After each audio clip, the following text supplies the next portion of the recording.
Gandang gabi, heto na po ang resulta sa ating STL Pangasinan para sa araw na to, Tuesday, July 7, 2026 para sa ating third draw result.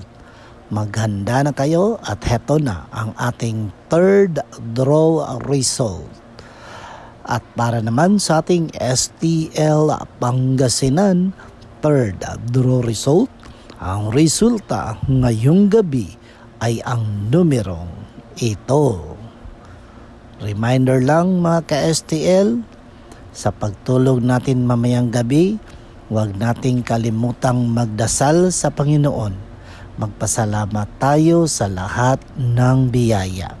At lalong-lalo na, sana gabayan tayo ng Panginoon sa ating trabaho. Okay? Don't forget to subscribe, Purple Green TV. Paki-like po. Thank you.